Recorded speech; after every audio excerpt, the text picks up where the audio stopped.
लोग पूज्य श्री को नमोस्तु निवेदित कर लें। आज पुनः हमारे सौभाग्य का उदय हुआ है कि हमारे बीच परम पूज्य शताब्दी देशनाचार्य गुरुवर विशुद्ध सागर जी महाराज की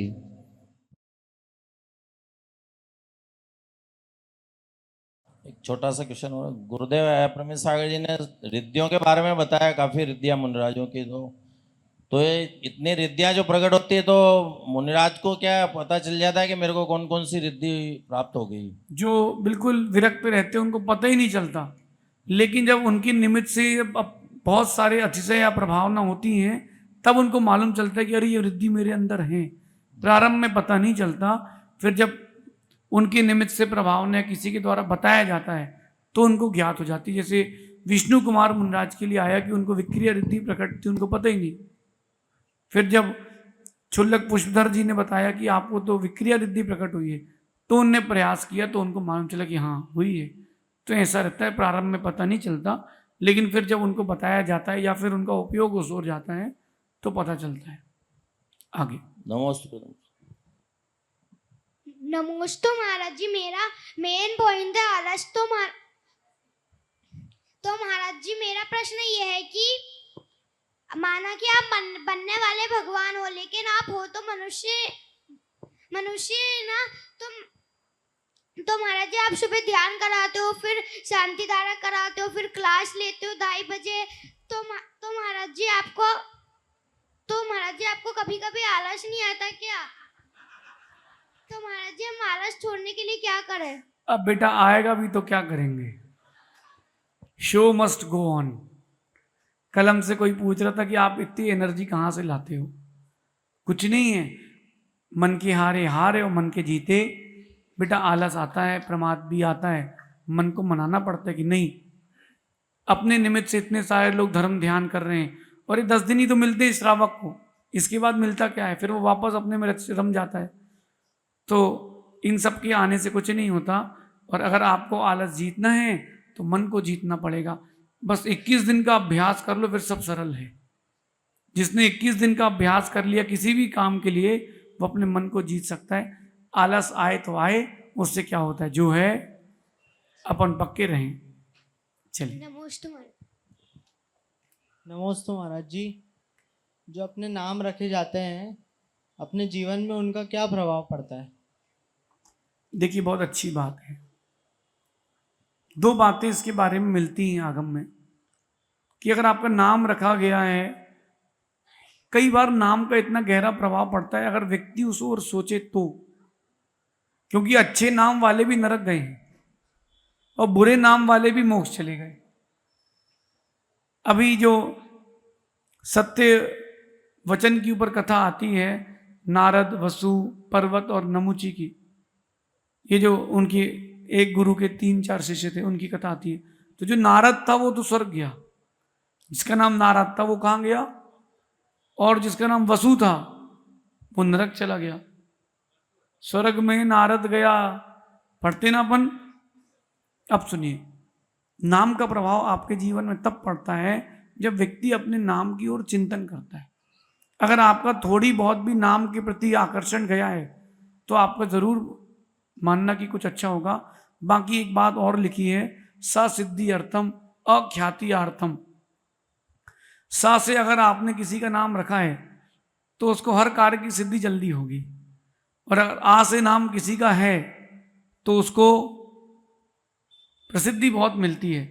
अब आप देखो कि हमारा नाम सन्मति था और अब हो गया आदित्य सागर, और सहज सागर जी का नाम था अंकुर और हो गया सहज सागर। हमारा सास से से ए हो गया और इनका ए से से हो गया। कहाँ गए संजय जी? तो ये है, नाम का प्रभाव पड़ता है। लेकिन अगर व्यक्तित्व होगा आपका तो ही नाम उसमें कुछ एडिशनल दे पाएगा। अगर व्यक्तित्व नहीं है तो नाम आपके लिए एडिशनल कुछ नहीं दे पाएगा, ऐसा समझिए।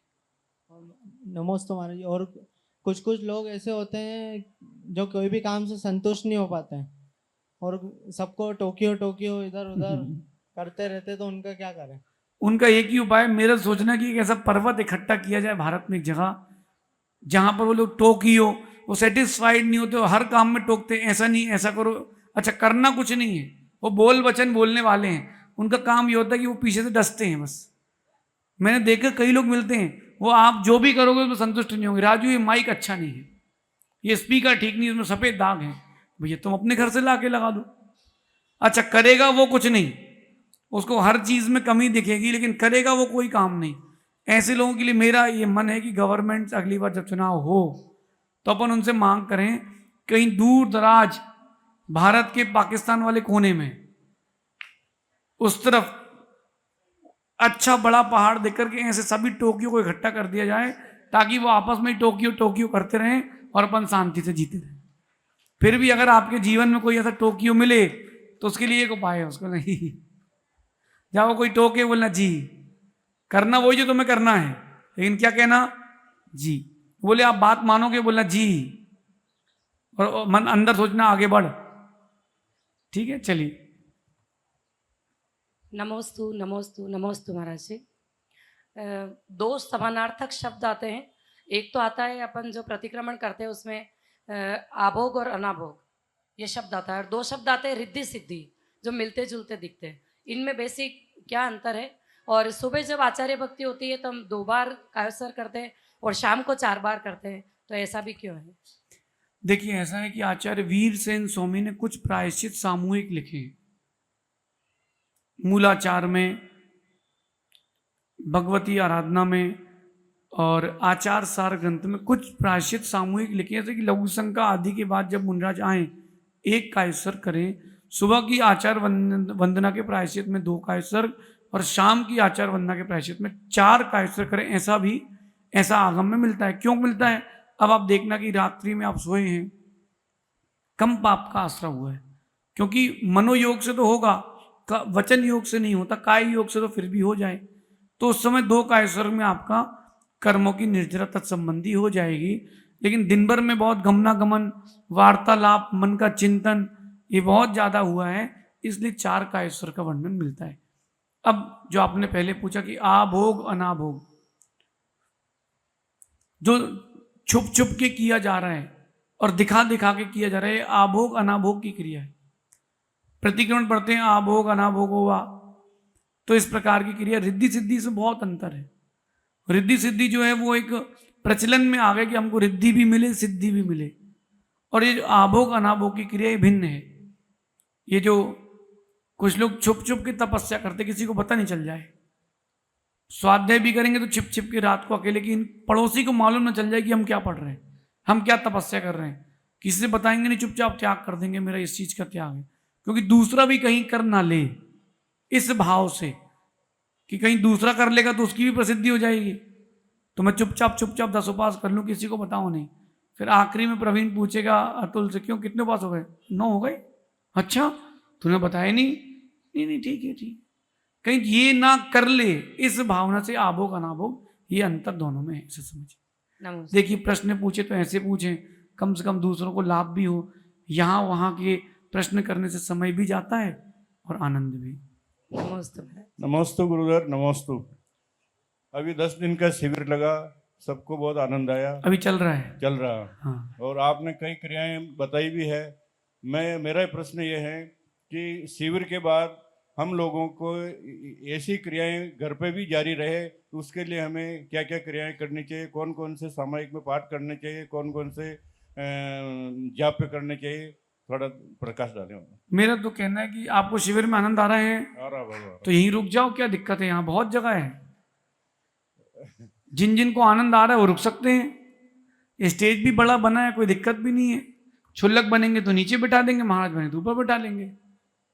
देखिए, ऐसा है, अगर श्रावक इस शिविर के बाद आपको लगता है कि जीवन में परिवर्तन आना है, तो इसी रूटीन को आप आगे बढ़ाएं, और जैसे तत्वार्थ सूत्र की 2.5 घंटे की 2 घंटे की कक्षा, उसको आधा घंटे का स्वाध्याय कर लें। सुबह आपको 1 घंटे का ध्यान कराया जाता है, आप 10 मिनट का कर लें। सामायिक आपको 48 मिनट की कराई जाती है, आप 15 मिनट की कर लें।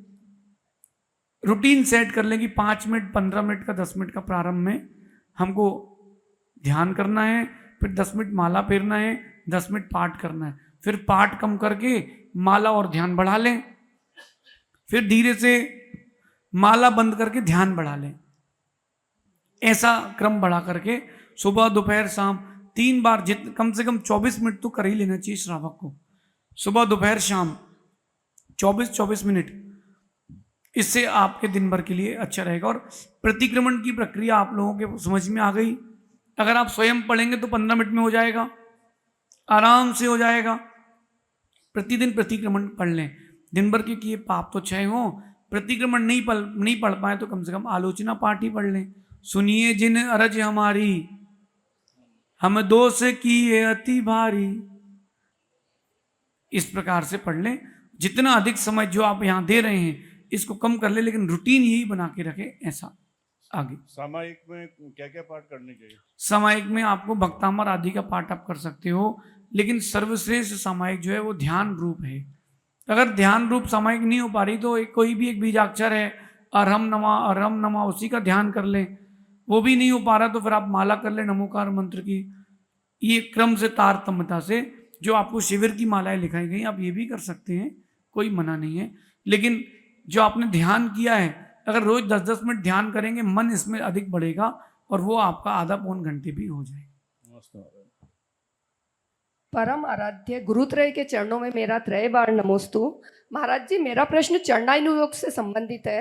महाराज जी, संकल्प पुस्तक जो आपने ने दी है उसमें पीछे ड्राई फ्रूट वगैरह की, मतलब बिना पानी वाले पदार्थ की मर्यादा 7 दिन की लिखी हुई है। तो जो हम ड्राई फ्रूट के लड्डू बनाते हैं वो 7 दिन चलेंगे। और एक और महाराज जी, जो गरम मसाले हैं, काली मिर्ची, लौंग, इलायची वगैरह, इनकी मर्यादा क्या 7 दिन की रहेगी या कम रहेगी, कैसे रहेगा? देखिए, जो आपने ड्राई फ्रूट वगैरह पीस लिए हैं तो पीस लिए वो अलग है और खड़े ड्राई फ्रूट अलग है। जो आपके पास ड्राई फ्रूट्स आपने अगर तले हैं या उनको छिन्न भिन्न किया वो अलग है, वो आपने पीस लिए पूरे, तो उनकी फिर अगर ज़्यादा दिन तक आप रखे रहोगे तो मुनक्के आदि में बदबू आएगी। फिर नहीं, मुनक्के नहीं मिलाए मान, और भी कोई भी चीज़ होगी तो उसमें बदबू तो आएगी। वो एक होना है कि सामान्य से है और एक आपने उसको मिक्सअप किया है, तो रस से रसांतर, गंध से गंधांतर होता है, तो मर्यादा में भिन्नता आ जाती है। और क्या पूछा आपने? और काली मिर्ची, लौंग, इलायची वगैरह गरम मसाले जो हैं उनकी मर्यादा क्या? अन्य आपने जो मसालों की? पीसा है तो मर्यादा सबकी, जो पिसे हुए की मर्यादा एक सी होती है। कई बार ऐसा होता है कि उसमें बदबू नहीं आती, लेकिन पिसे हुए की मर्यादा आपको सबकी एक सी लेके चलना चाहिए। एक और महाराज जी, रबड़ी वगैरह है, रबड़ी, खीर वगैरह, उसमें क्या गुड़ मिला देखो सकते उपास हैं? चल रहा है, आप रबड़ी की बात कर रहे हैं, बताओ। चलो फिर भी पूछ लेते हैं। गुड़ जिस शक्कर का अगर त्याग है तो उसमें क्या गुड़ मिला सकते हैं? हाँ, देखिए ऐसा है कि आयुर्वेद कहता है कि दूध में गुड़ नहीं मिलाना चाहिए, आयुर्वेद यही कहता है। लेकिन अगर किसी के शक्कर का त्याग है, सफ़ेद गुड़ आता है, आप सफ़ेद गुड़ ले सकते हैं और वो सफ़ेद गुड़ जो है वो हानिकारक भी नहीं होता। स्वाद आपके लिए वैसा नहीं आएगा लेकिन रंग वैसा आ जाएगा, संतुष्टि मिल जाएगी।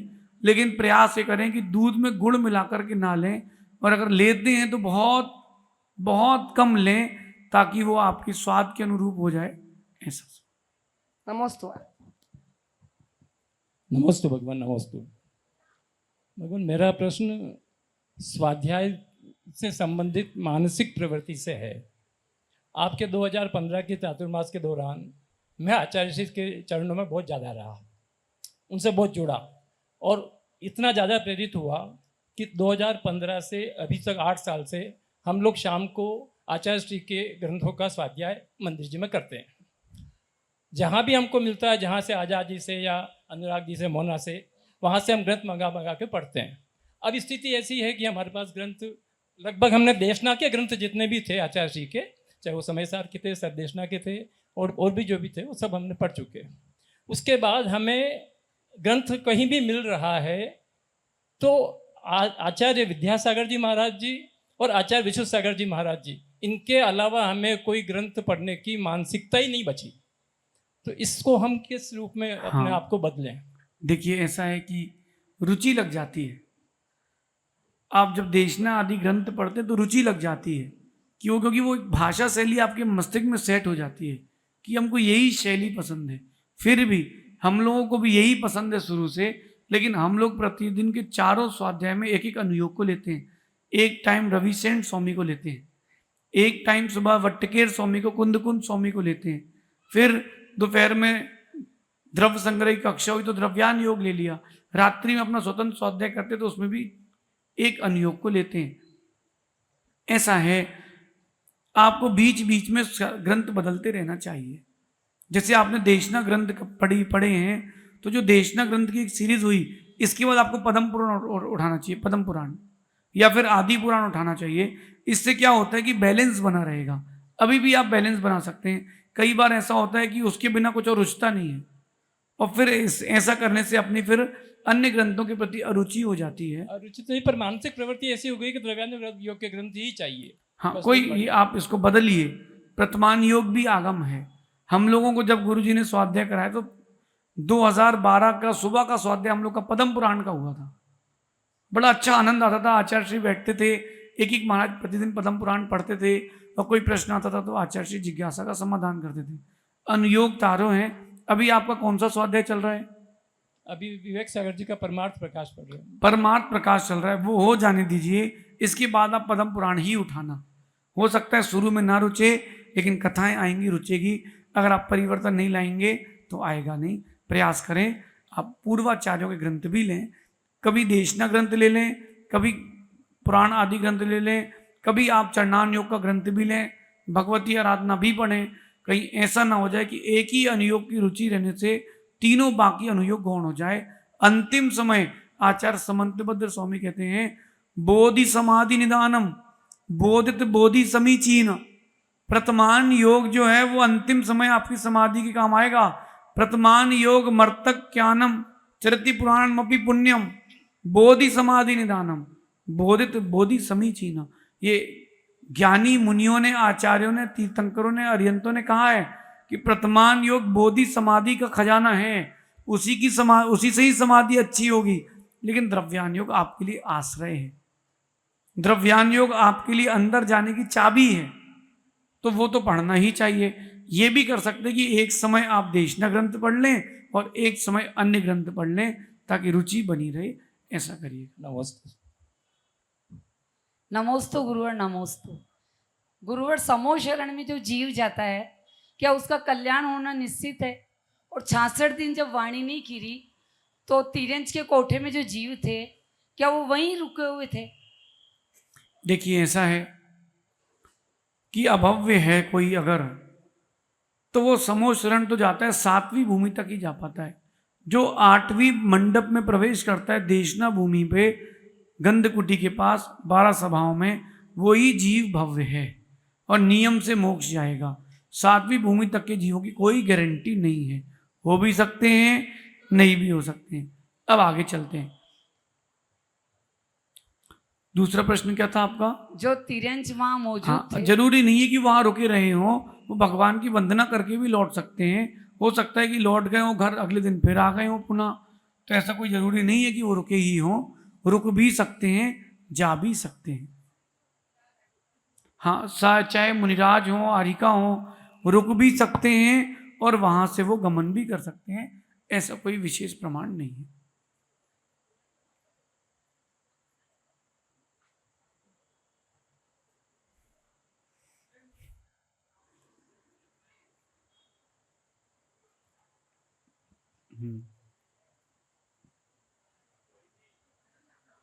इनकी बटन दबा दो भैया। हाँ, त्रय मुनिराजों के चरण कमलों में सादर नमोस्तु, बारंबार नमोस्तु। महाराज जी, ऋषि, यति, मुनि व अनगार, क्या इन सबका अर्थ एक है या अलग अलग है? बहुत अच्छी बात। देखिए, चारों अलग अलग हैं। आगम में लिखा है चतुर्विध संघ होना चाहिए। तो चतुर्विध संघ के मूलाचार के टीका में आचार्य भट्टकेर स्वामी ने 2 प्रमाण दिए। एक ऋषि, यति, मुनि, अनगार, और दूसरा मुनि, आरिका, श्रावक, श्राविका। ये 2 प्रमाण आगम के मिले। तो ऋषि, यति, मुनि, अनगार। ऋषि का तात्पर्य होता है जो रिद्धिधारी होते हैं, जो निरंतर उपवास आदि में यत्न करते हो, यति। और मुनि जो मौनवान हो, साधना में लीन रहते हो, मुनि। अनगार जो मुनिराज विहार आदि करके बिना किसी भी प्रलोभन के अपना घर, अपना मठ बनाकर नहीं रहते, वो अनगार। वर्तमान में ऋषि, यति और मुनियों का अभाव है, केवल अनगारी ही हैं। तो अपन को ये मान के चलना चाहिए, जो मुनि, यति या ऋषि हैं, वो अनगार से कुछ अधिक साधना करने वाले होते हैं, इसलिए उनके लिए विशेष करके है। कल के तत्वार सूत्र की आपके अध्याय में जहाँ 10 प्रकार के मुनियों की वह्य वृत्ति आएगी तब इसका विशेष वर्णन आएगा। महाराज जी एक जिज्ञासा और है, जब से आप भिलवाड़ा बता रहे हैं और आपके प्रवचन हो रहे हैं, मैं लगभग सारे प्रवचनों में उपस्थित हूँ, मुश्किल से 1 2 3 को छोड़ के, और आपके प्रवचनों से प्रेरित होकर आपकी निष्प्रेयता, भक्तों के प्रति वात्सल्यता और धर्म के प्रति अनुराग और क्रांतिकारी जो विचार हैं आपके, उनको देखकर मेरे मन में ये विचार आया कि शायद आप युवा भी हैं और आप बहुत कुछ कर सकते हैं जैन धर्म के लिए। जब भारतवर्ष का संविधान, एक संविधान के नीचे हम 140 करोड़ पब्लिक रह सकते हैं और उस विधान को मानने के लिए बाध्य हैं, तो क्या जैन धर्म का ऐसा एक संविधान नहीं बने कि जिससे ये पंथ आ रही है कि हम यहाँ चातुर्मास उनका नहीं करा सकते, वहां उन महाराज को नहीं रुकवा सकते, ये समस्याओं का समाधान क्या नहीं हो सकता? बहुत बढ़िया। देखिए ऐसा मानना है कि चिंगारी तो छोटी सी होती है और वही चिंगारी आग के रूप में परिवर्तित भी होती है। क्यों ना अपन अपने से ही चालू करें। हम जितने लोगों को जोड़ते हैं या कोई भी हमसे जुड़ता है, हम उनको सिर्फ निष्पक्षता ही सिखाते हैं। और जिस भी गांव में चातुर्मास या कुछ हो, कम से कम 100 घर तो हमारे पास वहां ऐसे होते हैं जो निष्पक्ष होकर के सभी मुनियों को मानते हैं। और मेरा ये मानना है कि धीरे धीरे जब क्रम बढ़ेगा तो बहुत बड़ा हो जाएगा, क्योंकि अगर कहीं भी कोई साधु जहाँ हमारे चातुर्मास के बाद जाते हैं तो उनको अगर उनका व्यवहार अच्छा है, स्वास्थ्य तो ठीक है, श्रावक ठीक कर देगा, साधु का व्यवहार भी अच्छा होना चाहिए। हमारे जाने के बाद हमने अगर सारे बच्चों को जोड़ा है कि आप जो भी मुनिराज आए सेवा करें, और महाराज अगर उनको धुतकार दे उसके लिए हम कुछ नहीं कर सकते।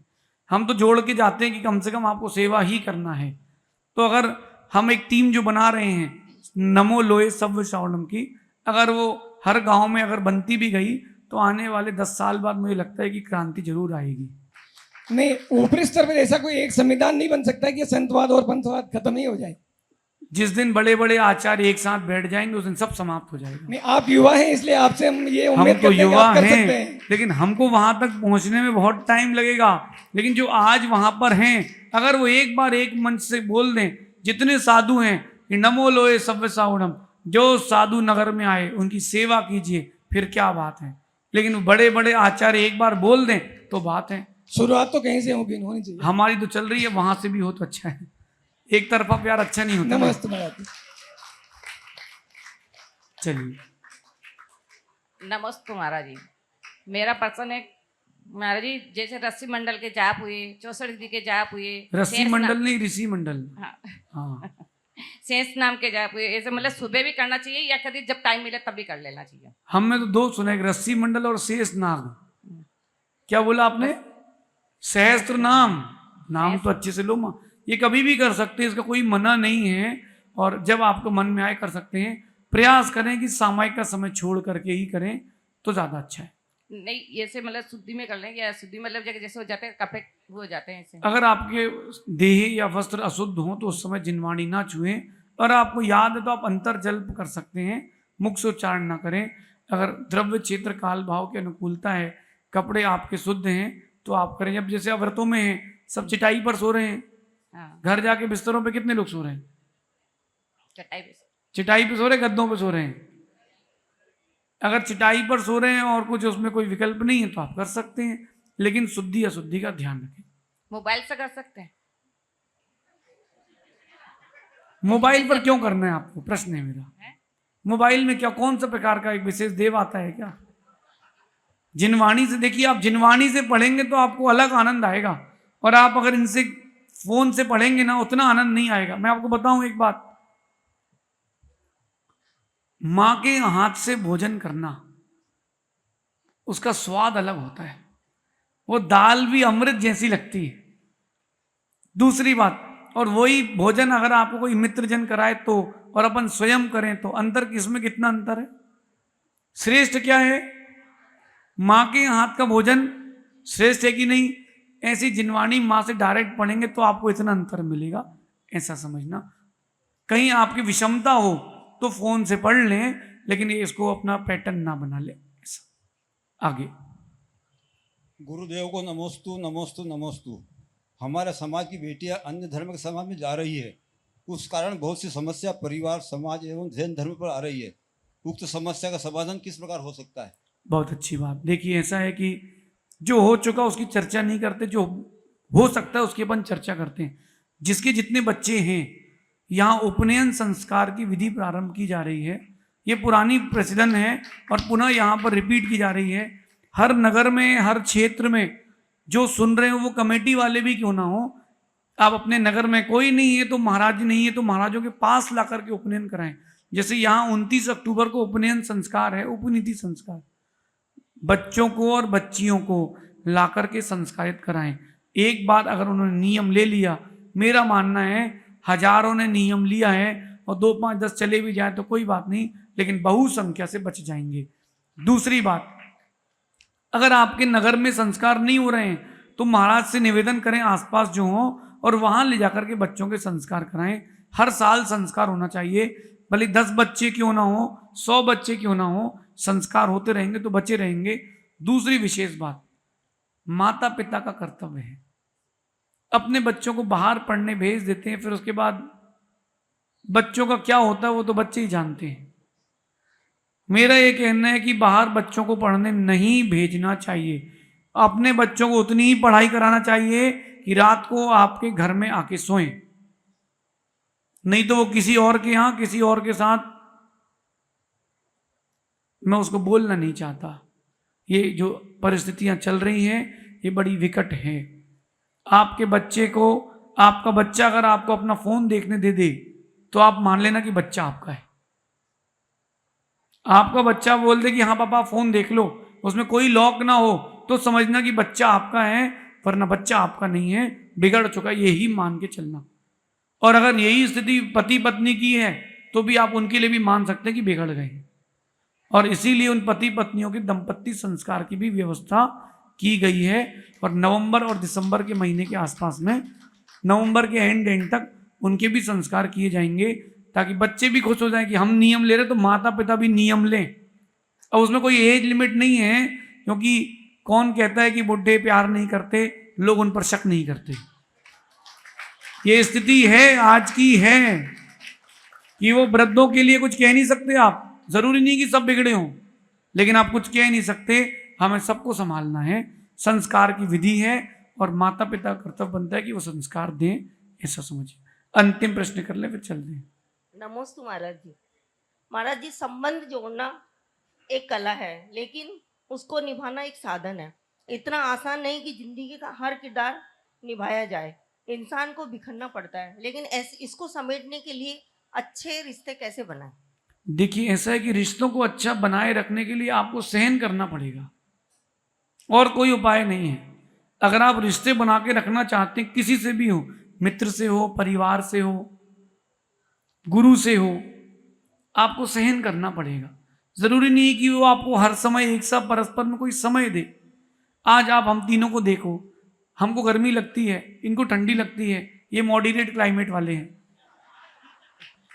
तो इनको ठंडी लगती है तो हम खिड़की बंद कर देते हैं, और हमको गर्मी लगती है तो खिड़की खोल देते हैं। हम लोग परस्पर में एक दूसरे को मिला के चलते हैं। सहन, आप अगर एक दूसरे को सहन करेंगे तो ही आपके संबंध बच के रह पाएंगे। दुनिया का कोई भी संबंध हो, आपको सहन करना चाहिए, कहना नहीं चाहिए, सहना चाहिए। आज यद्यपि प्रासंगिक नहीं है, फिर भी कह देता हूं, 1-1 साल में तलाक हो रहे हैं। बेटी कहती मैं उसके साथ नहीं रहूंगी।